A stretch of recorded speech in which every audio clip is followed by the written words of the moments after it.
tal? ¿Cómo están? Muy buenas noches, un placer saludarles. Soy Fernando del Rincón. Bienvenido a Conclusiones, bienvenido a casa. Mi casa es su casa, como siempre se lo digo. Iniciemos entonces, si le parece, este día. Este día que particularmente, bueno, para nosotros los mexicanos, es el noche del grito de independencia de México. Pero para muchos, me incluyo, como mexicano lo digo, tal vez no como periodista, este grito va a ser para dar el grito en el cielo.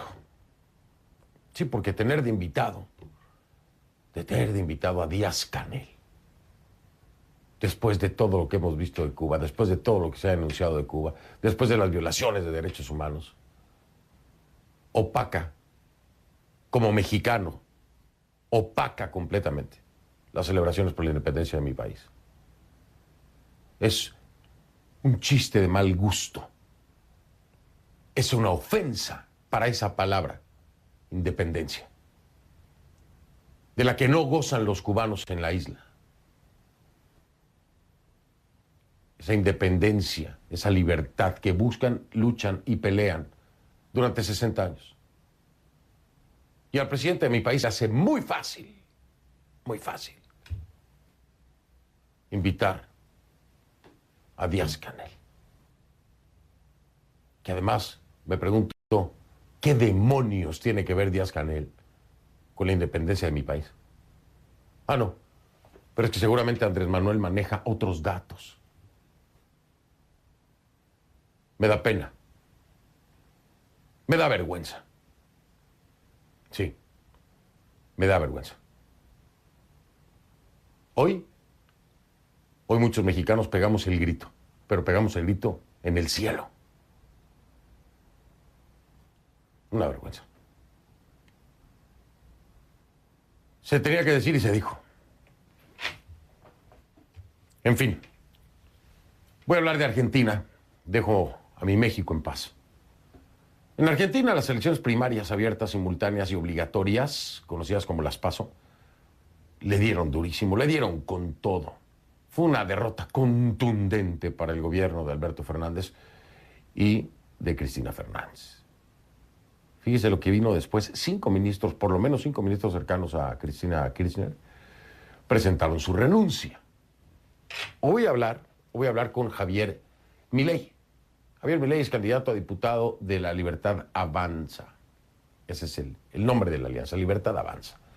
Es algo muy interesante, le voy a dar más detalles en un momento sobre todo esto, sobre mi invitado y sobre la situación en Argentina.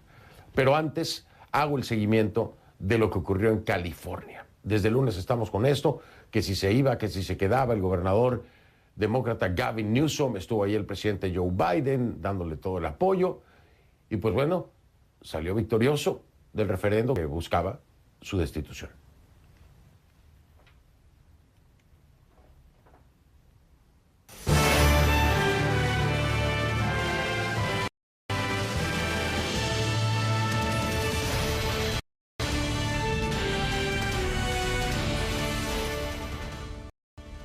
El intento de destitución, ya le decía yo, del gobernador de California, Gavin Newsom, se quedó en eso, en un intento nada más. Newsom terminará su mandato tras ganar la elección revocatoria de este martes. Las encuestas no se equivocaron esta vez. Ya lo decía yo, las encuestas le daban triunfo, pero las encuestas se han equivocado tanto últimamente que era mejor no confiarse. Newsom salió reforzado, por supuesto, de las urnas, aunque la elección le costó al estado de California más de $270 millones. Imagínense el gasto en un momento de pandemia, ¿no? Para todo lo que pudo haber servido. El presidente Joe Biden consideró que los resultados de la revocatoria son una victoria rotunda para la estrategia del gobernador demócrata para afrontar la pandemia. Sí, nada más que con $270 millones menos, ¿no? Sobre todo en lo que se refiere a los mandatos de la vacuna. Escuchen.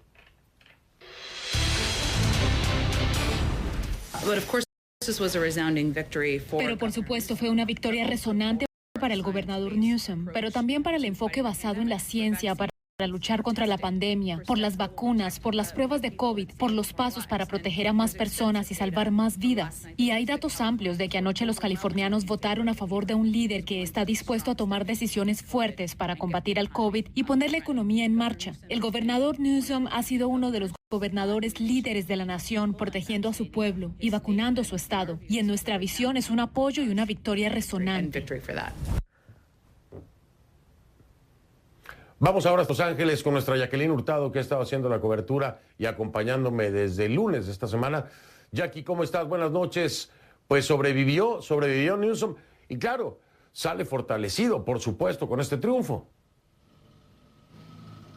Así es, Fernando. El martes él salió diciendo que estaba muy contento, agradeció a todos los votantes y esto llegó en medio de una pandemia. Hay que recordar esto. Estas elecciones surgieron cuando miles de personas han perdido la vida, personas han perdido su empleo y como acabas de mencionar, millones de dólares se gastaron en esta elección de destitución, una elección histórica. Pero hay que ver los números preliminares que se han dado a conocer en cuanto quiénes lo apoyaban y quiénes no.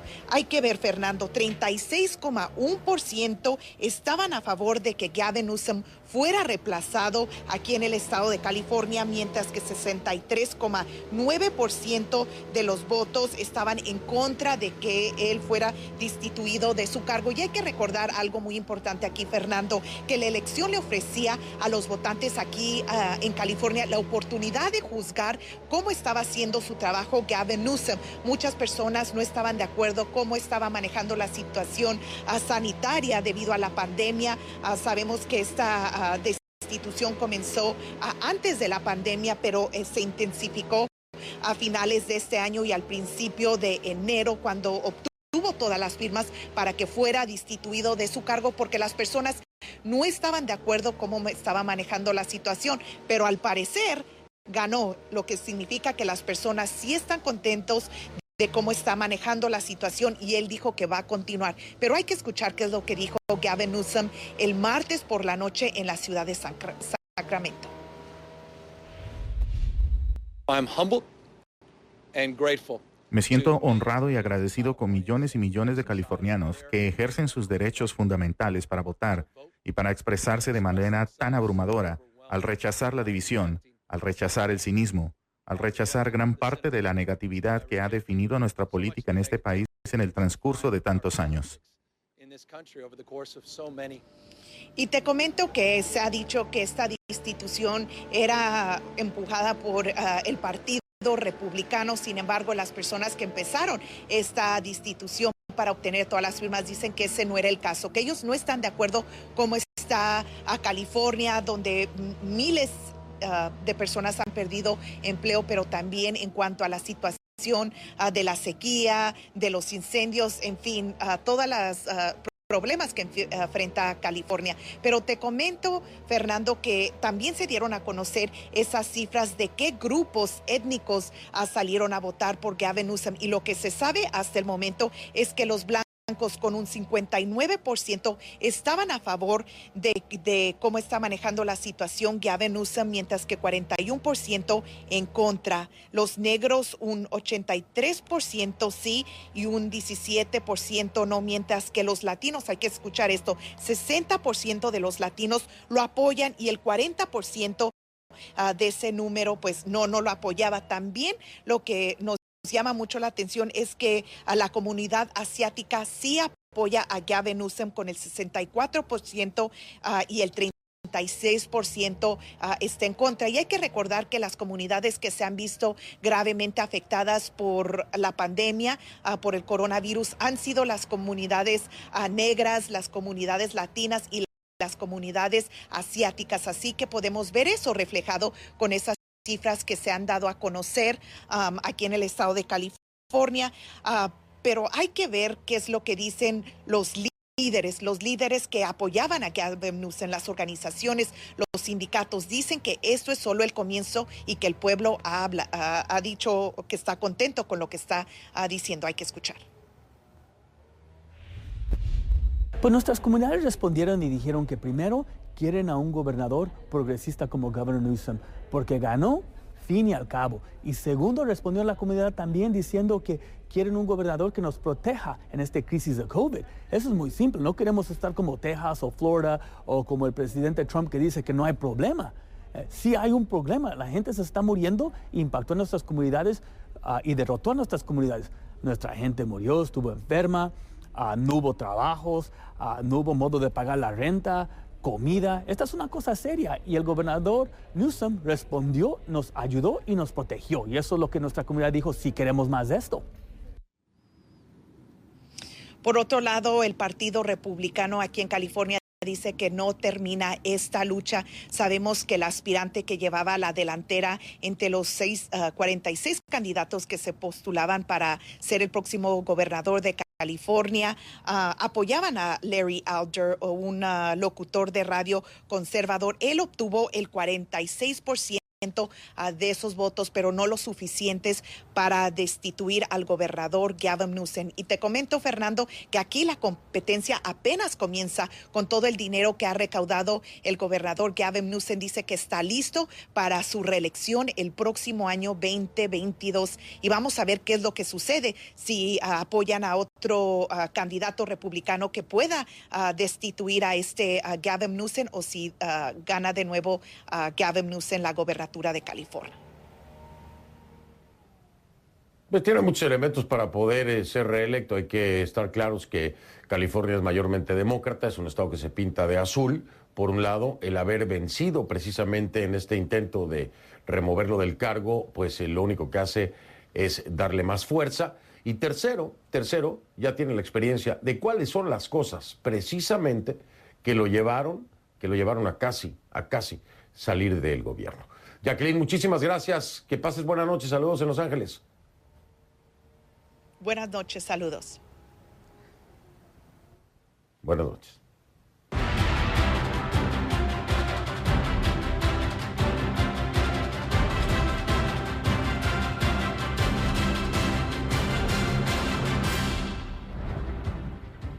Le pido que a partir de ese momento me acompañe utilizando la etiqueta ConcluMilei.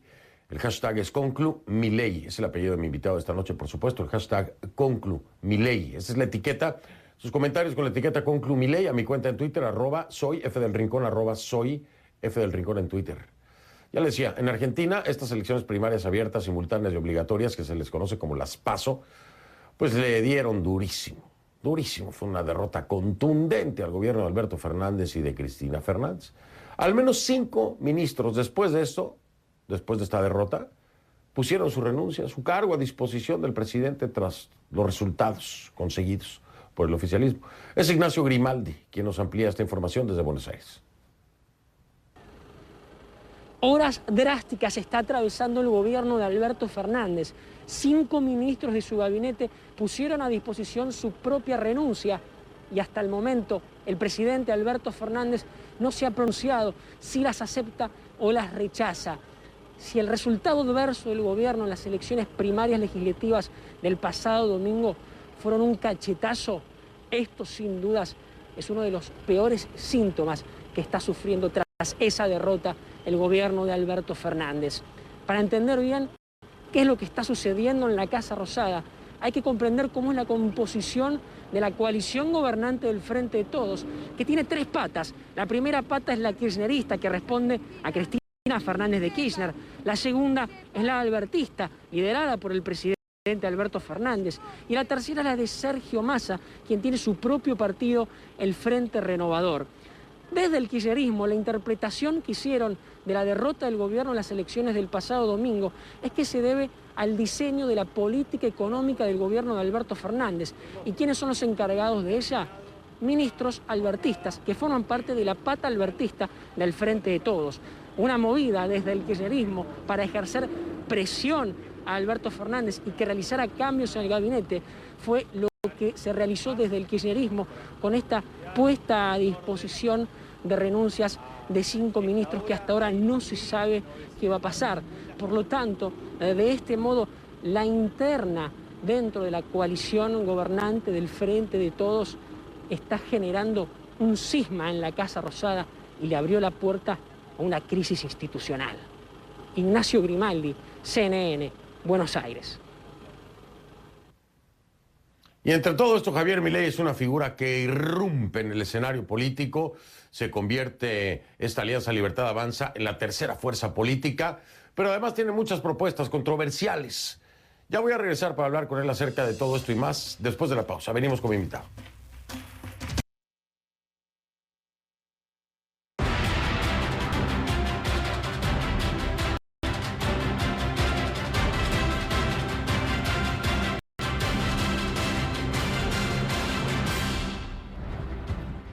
conectamos inmediatamente con Buenos Aires y le doy la bienvenida a Javier Milei, candidato a diputado de La Libertad Avanza. Javier, buenas noches, bienvenido. ¿Qué tal, Fernando? Un gusto enorme hablar contigo. Al contrario, gracias por aceptar esta entrevista. Javier, tu reacción inmediata a esta crisis que está enfrentando ahora mismo el gobierno de Alberto Fernández y de Cristina Fernández, con al menos 15, todavía no sabemos cuántos van a ser los que se vayan, pero al menos 15 que han presentado hay un problema, su cargo, lo han puesto a disposición. A ver, Fernando, tenemos un problema con la señal que se está entrecortando, no se escucha bien, no pude escuchar tu pregunta. A ver, te repito, espero que ya me puedas escuchar mejor, Javier. La pregunta es tu reacción a la crisis de gabinete que está enfrentando en este momento el gobierno de Alberto Fernández. A ver, lo primero que hay que entender es que el gobierno de Alberto Fernández ya venía muy mal. Hay que entender que también que en todos los lugares donde los gobiernos enfrentaron procesos eleccionarios con la cuarentena y la pandemia, evidentemente todos les pasó muy mal, y dado que Argentina es el peor lugar del mundo para pasar la cuarentena, evidentemente eso se iba a reflejar en un fuerte golpe adverso para el gobierno en lo electoral. Ahora, el problema radica, y la realidad es que a la luz de lo que ha pasado durante estos 2 años, Alberto Fernández es un presidente que carece de toda reputación, por lo tanto cualquiera de sus anuncios no es creíble, y el problema central es que Argentina camina inexorablemente a una crisis, salvo que haga un ajuste fiscal enorme. ¿Por qué? Porque Argentina presenta un desequilibrio fiscal propio de las grandes crisis, tiene un desequilibrio monetario de 10-1, tiene una montaña de regulaciones en el mercado cambiario y aún así tiene una brecha del 80%. Si en materia de actividad todo le sale bien, vamos a estar 15% por debajo en términos de PBI per cápita respecto al 2011. Además, digamos, tenemos los salarios reales del 2004, 50% de pobres y 10% de indigentes. Por lo tanto, digamos, la economía argentina es un volcán a punto de estallar, y si se llegara a dar una situación donde el gobierno radicalizara sus políticas keynesianas, es decir, hacer más gasto público, más déficit fiscal financiado con emisión monetaria, eso va a derivar en una explosión verdaderamente mucho peor que la que tuvo Argentina en la crisis del Rodrigazo durante el 75. Por lo tanto, si no hace nada, digamos, termina en crisis. Si quiere hacer estímulos keynesianos, va a terminar en crisis. Entonces, lo mejor que podría hacer el presidente Alberto Fernández, dado que está acabado políticamente, es hacer el ajuste, poner las cuentas en orden y dejar la macroeconomía limpia y despejada para el próximo gobierno. Hay que ver, digamos, si el presidente tiene la altura, ¿sí?, moral para hacer eso y evitar que los argentinos volvamos a tener una crisis extremadamente dolorosa. Ahora, hacia el interior, Javier, entiendo todo lo que nos estás explicando desde el punto de vista económico, pero en el ámbito político hay quienes ven esto como un bombardeo desde el interior. Es decir, que la propia Cristina Fernández es la que está motivando estas renuncias que se están presentando. Lo dijo precisamente Elisa Carrió, la diputada por Buenos Aires, dijo... según ella, el intento de vaciar al presidente de parte de un vicepresidente es un golpe de Estado. Ya lo hicieron varios. ¿Tú lo ves igual? ¿Podría ser, en efecto, que Cristina Fernández está aprovechando el momento, la derrota, para bombardear desde el interior a Alberto Fernández?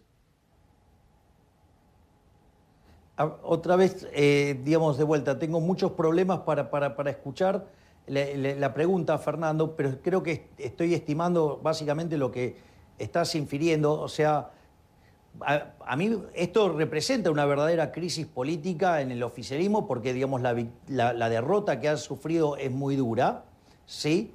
Hay un ala del gobierno que quisiera radicalizar las políticas irracionales que acelerarían el ritmo de la crisis, pero, digamos, los supuestos sectores racionales también llevan a una crisis. Por lo tanto, lo que yo creo es que esta situación lo único que hace es precipitar la situación política. Por lo tanto, o el presidente Alberto Fernández toma conciencia del problema que tiene enfrente y trata de arreglarlo, o digamos, o sea, Argentina va inexorablemente a una crisis verdaderamente colosal.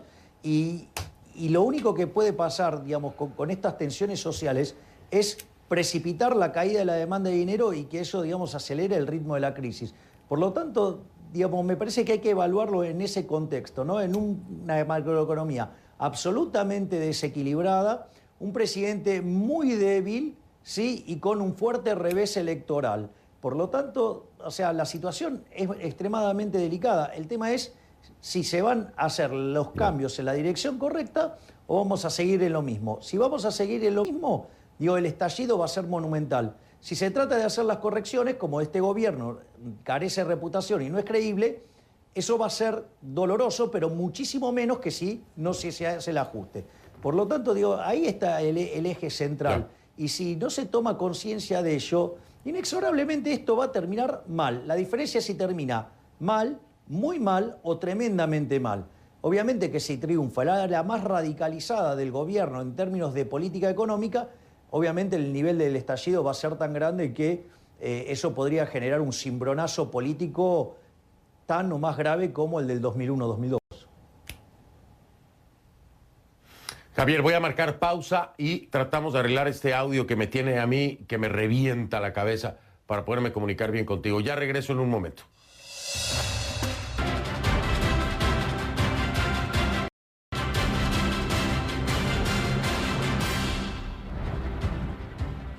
Bueno, continúo con mi invitado, que es Javier Milei, candidato a diputado de La Libertad Avanza. Ya me disculpé con él en el corte por el problema técnico del audio, ya me está escuchando bien. Javier, quiero retomar algo que me llamó muchísimo la atención y seguramente, como a ti te gusta el rock, te gusta la música, entenderás a qué me refiero. Te preguntaban en una entrevista sobre tu persona y tú respondías: cuando uno mira mi historia personal es la combinación de tres elementos, ¿no? Está la excombatividad de un exarquero de Chacarita, está el histrionismo de un excantante de rock and roll y está la posición de un economista matemático especialista en crecimiento económico. Y cuando escucho tus declaraciones, la Marcha de León, que por cierto, no sé si tú eres el que canta el tema, pero me gustó mucho, a mí me recuerda un poco a la banda de rock argentino Versuit Vergarabat. Y no sé si te acuerdas de la canción Señor Cobranza. Digo, tu estilo y el discurso. Claro. ¿No se parece? ¿Te acuerdas de la canción? Mira, yo, digamos, no recuerdo estrictamente esa canción de la Versuit, pero vos sabés que los actos nosotros los terminamos con una canción de la Versuit Vergarabat que se llama Se viene, que se viene el estallido. Y básicamente, justamente, lo que hace esa canción es explicar que el gobierno se está convirtiendo en una dictadura y que pronto estallará esa situación y habrá un cambio de régimen político, o sea, dentro del sistema democrático, claramente, ¿no? Y vos fijate que esa canción se cantaba en los fines de los 90, inicio del 2000, y después, o sea, vino la crisis del 2001-2002, que, digamos, bueno, a la postre terminó trayendo al kirchnerismo, que fue lo más nefasto que le pasó a la economía argentina en su historia, sacando, digamos, los gobiernos no democráticos. Y te hacer comparativo con la Versuit porque en esa canción de Señor Cobranza dice que se vayan todos a la... ya sabes qué, ¿no? Y yo cuando escucho a Javier Milei... Sí, claro. Prácticamente es lo que estás haciendo, es lo que haces, ¿no? Dices que eres anarcocapitalista y en el anarcocapitalismo, que es una corriente que elimina el Estado como agente económico, hablas de que debía sustituirse el peso argentino, prácticamente lo que hoy hay en la Argentina para ti no sirve por ningún lado. A ver, el tema es el siguiente. Yo, digamos, mi posición hay que separarla en dos partes, ¿no? Una es mi posición filosófica, que efectivamente, tal como señalas, Fernando, yo soy anarcocapitalista, es decir, yo considero que el Estado es el enemigo, que es el máximo agresor y que todas sus intervenciones hacen daños directos, daños indirectos, y que todo tipo de intervención estatal, digamos, es violenta porque puede ser autística, digamos, binaria o triangular, y todo lo que hace el Estado está mal. Ahora, después, uno vive en un mundo real y tiene que tener los pies sobre la tierra. En ese contexto, yo soy un minarquista, es decir, alguien que considera que el Estado solamente debe estar a cargo de la seguridad y justicia. Naturalmente, eso, frente al tamaño de Estado que tiene Argentina y la cantidad enorme de regulaciones, más la cantidad de impuestos y la presión fiscal, evidentemente estamos en una situación donde este discurso claramente la sociedad lo internaliza fuertemente, porque se da cuenta que cada vez somos más pobres y donde los únicos que progresan son los políticos. Y eso, que es un reclamo, digamos, está llegando a la sociedad. ¿Por qué? Porque se ve con claridad que los únicos que progresan acá en Argentina es la casta política, es decir, los parásitos, es decir, los que destruyen riqueza. Te defines también como libertario, pero al mismo tiempo yo te diría que hay vinculaciones que muchos verían como un extremista de derecha. ¿Por qué? Pues porque apoyas a Jair Bolsonaro, el presidente de Brasil, porque reivindicas a Donald Trump aquí en los Estados Unidos, porque dices tener buenas relaciones con Vox. ¿No te preocupa ubicarte en ese contexto, en obvias posturas radicales, porque las han tenido Bolsonaro, Trump y Vox las tiene? Bueno, en realidad lo más importante yo digo, haría un foco en cuál es la línea común en lo que vos estás señalando. Y en lo que vos estás señalando, la línea común es la lucha contra el comunismo, contra el socialismo. Es decir, el socialismo es una máquina de generar pobreza. Es decir, el socialismo en su versión pura, cuando se lo aplicó, fue un fracaso en lo económico, en lo social, en lo cultural, y además asesinó a 150 millones de seres humanos. Por lo tanto, todos aquellos, digamos, que estén dispuestos a dar la pelea contra el socialismo, digamos, yo voy a estar de ese mismo lado. Después, obviamente, hay distintos matices. Naturalmente, por ejemplo, aún en las líneas liberales, hay distintos tipos de liberales. Están los liberales clásicos, que podría ser la escuela de Chicago, si la querés identificar con alguna institución. Podrías pensar en los liberales minarquistas, donde podrías encontrar ahí, por ejemplo, la escuela austríaca, y después tenés los anarquistas, o sea, los anarcocapitalistas, ¿sí? Digamos, corriente que se inició con Murray Newton Rothbard y que hoy tiene grandes exponentes en el mundo como Walter Bloch, como Hans Gemma Hoppe, como Ancho Basto, como Jesús Huerta de Soto.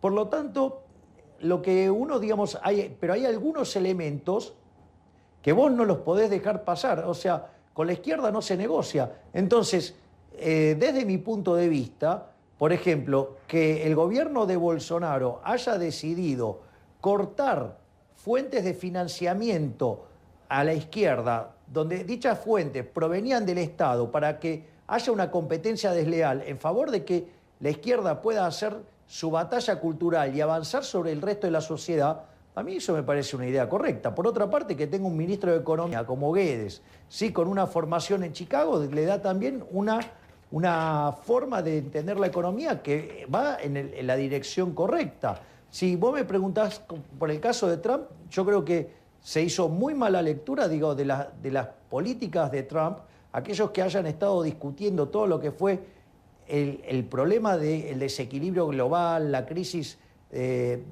subprime y todos los problemas que hubieron en el mundo. Si conocieran todos los problemas que había con China y demás que generaron ese problema, entenderían a la perfección que lo que hizo Trump fue devolverle a Estados Unidos su autonomía en las políticas monetaria y fiscal, porque no puede ser que un país de la envergadura de Estados Unidos quedara maniatado como consecuencia de políticas intervencionistas del sistema chino.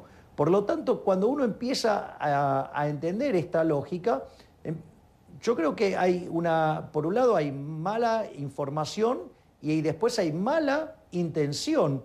Entonces esa conjunción hace que de repente determinados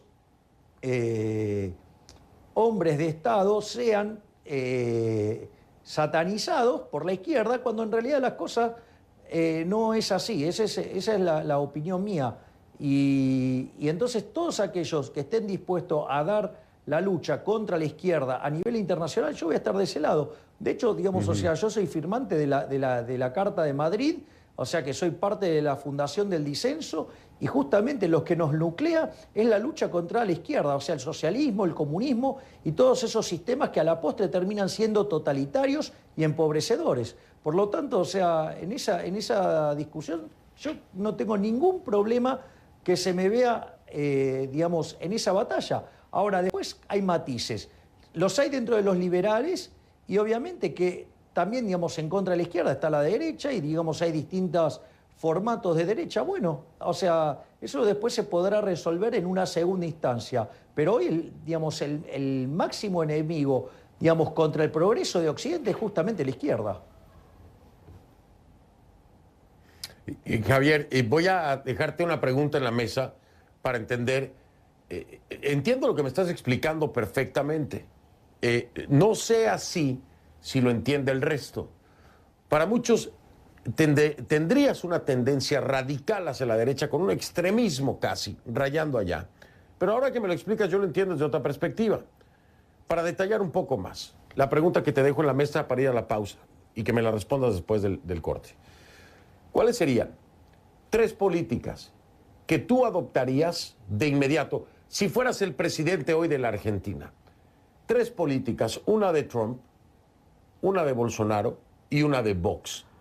¿Cuáles serían 3 políticas de estos 3 que tú aplicarías de inmediato en la Argentina para entender si en realidad es que te apuntan hacia el radicalismo o es que rescatas elementos de estos 3?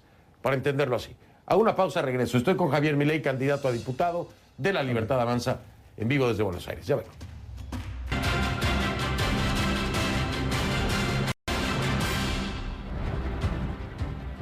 Continúo con mi invitado, Javier Milei, en vivo desde Buenos Aires, candidato a diputado de La Libertad Avanza, con un poquito de problemas de audio, pero ya verifiqué. Javier, la pregunta que te hacía para ver si finalmente la gente puede ubicarte en un contexto que no sea el radicalismo o la extrema derecha, y te decía yo, dame un ejemplo de una política de Bolsonaro, una política de Trump, una política de Vox que implementarías de inmediato en la Argentina si llegaras a ser presidente, por decirlo así. A ver, bueno, en el caso de Trump, una de las cosas que Trump intentó, sí, y que eso está perfectamente alineado con lo que señalaba Murray Rothbard, era, por ejemplo, ir en contra del NAFTA. Es decir, en el caso argentino sería ir en contra del Mercosur. ¿Por qué? Porque el Mercosur es una unión aduanera, sí, que en realidad favorece a empresarios que no quieren competir en contra de los intereses de los argentinos. Lo hago con un ejemplo simple. Supongamos que Argentina es importador de computadoras. Podría comprar la mejor computadora por $1.000, pero tiene un acuerdo comercial con Brasil que se protegen las computadoras brasileras. Entonces compra una computadora brasilera, es de la mitad de calidad y cuesta el doble. O sea, entonces se le pone un arancel tal que las computadoras, para proteger a la industria brasilera, a los argentinos tengan que pagar $3.000. Eso es un espanto, eso genera un desvío de comercio. Por lo tanto, ese desvío de comercio se tiene que eliminar, y cuando ese desvío de comercio se elimina, los argentinos van a poder tener la mejor computadora por $1.000 y los $2.000 restantes lo van a poder gastar en otras cosas. Por lo tanto, mejoraría el bienestar de los argentinos. Es decir, Argentina, una de las cosas que debería hacer es eliminar el Mercosur, porque no genera comercio, en realidad genera desvíos de comercio y penaliza el bienestar de los argentinos en favor de empresarios prebendarios. Por lo tanto, digamos, o sea, cuando Trump intenta ir contra el NAFTA, justamente lo que está haciendo es tratar de evitar los desvíos de comercio que perjudicaban a los americanos. Y en el caso argentino, ir contra el Mercosur significaría, ¿sí?, eliminar algo que va en contra de los intereses de los argentinos y que solo favorecía a los empresarios prebendarios. En el caso de Bolsonaro, una de las cosas que a mí me parece fundamentales es cortarle los subsidios a la izquierda. Es decir, porque uno haga las cosas como las haga, la izquierda es intransigente. La izquierda siempre se va a oponer a todo lo que no sea de izquierda. Por lo tanto, si van a querer hacer lío, bueno, y ser revoltosos, que lo hagan, pero que lo hagan con los recursos propios de ellos, no con los recursos que toman de los pagadores de impuestos del país. Porque en el fondo, digamos, o sea, uno tiene que estar pagando impuestos, financiar a este grupo de vagos, ¿sí? Para que hagan disturbios, o sea, en perjuicio de aquellos que además generamos riqueza para sostenerlos. Por lo tanto, digamos, esa política, digamos, a mí me parece una política fabulosa de cortar los subsidios a todos los entes parasitarios de izquierda. Y en el caso de Vox no puedo señalar nada porque no está en el gobierno. No, yo lo sé. Yo sé que Vox no está en el gobierno, pero hay quienes incluso los señalan como fascistas y tienen una ideología. ¿Con qué eres afín en esa ideología? No, digamos, a ver, de vuelta. A ver, esto es interesante. Acabo de señalar que esto es en contra de la izquierda. El fascismo, ¿sí?, es una derivación de la izquierda. El fascismo lo creó Mussolini. Mussolini decía, dentro del Estado todo, fuera del Estado nada. Eso es bien de izquierda. Es decir, cuando Mussolini presenta la doctrina fascista, ¿sí?, justamente lo que hace es decir que el fascismo está totalmente en contra del liberalismo y que adhiere al socialismo. Por lo tanto, o sea, los fascistas son socialistas. Es más, el nazismo viene de nacionalsocialismo, también es socialista. Lo que pasa es que los socialistas, digamos, tienen una extraña virtud de desentenderse de los desastres que han causado en la vida real. Es decir, siempre cada vez que fracasa un régimen de izquierda, siempre terminan diciendo no fue de izquierda. O sea, y en realidad sí, son de izquierda. Entonces, pero eso, bueno, es parte de una discusión. Y una de las características que tienen, digamos, los socialistas es que cada uno de los que se oponen y dejan en claro lo nefasto que son para un país, tildan a esos entonces de fascistas, de nazis, de totalitarios, ¿sí? Cuando en realidad lo único que se está buscando es eliminar los privilegios que tiene la izquierda en detrimento de la gente honesta del país. Bien, ahora ya estoy a punto de cerrar por tiempo, no por otra cosa. Javier, a ver, calentamiento global, dices que o sea, es un tema de la izquierda, que es una mentira, que no existe. Y también tienes un tema con el virus del COVID-19. ¿Crees que ha sido exagerado? ¿Por qué? ¿Por qué en estos dos puntos, en uno no crees y en el otro crees que sea exagerado? A ver, voy primero por el tema del coronavirus.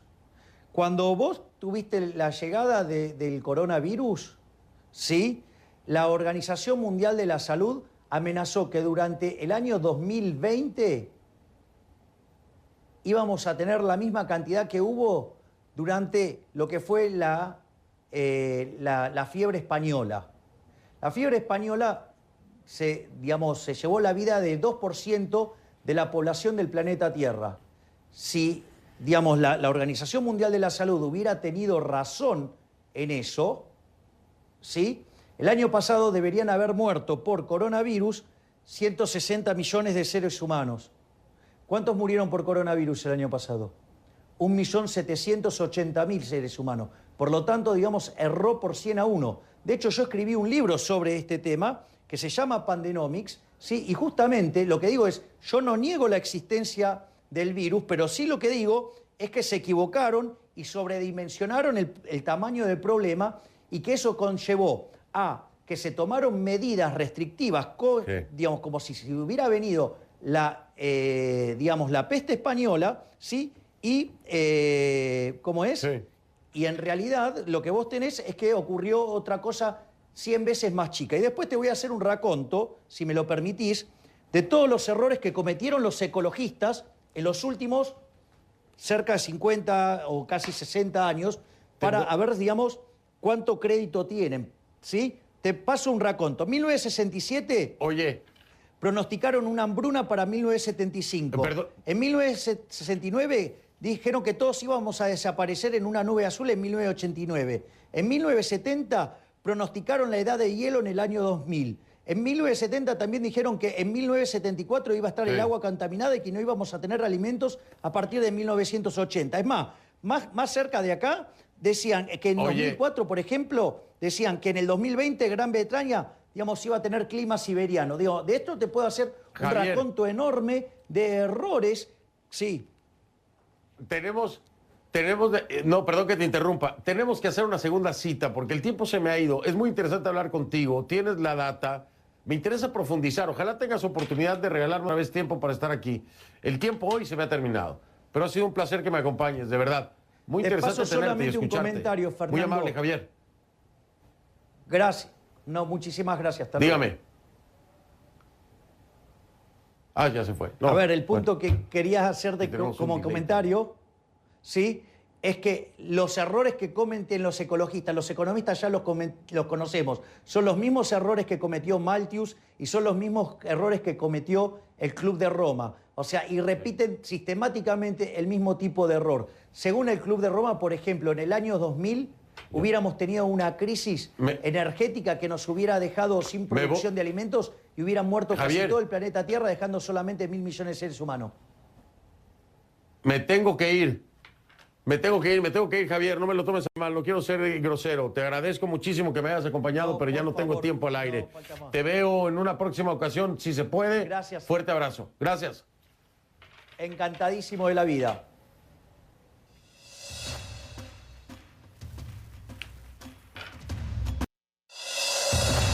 Soy Fernando del Rincón, lo veo mañana. Gracias. Buenas noches.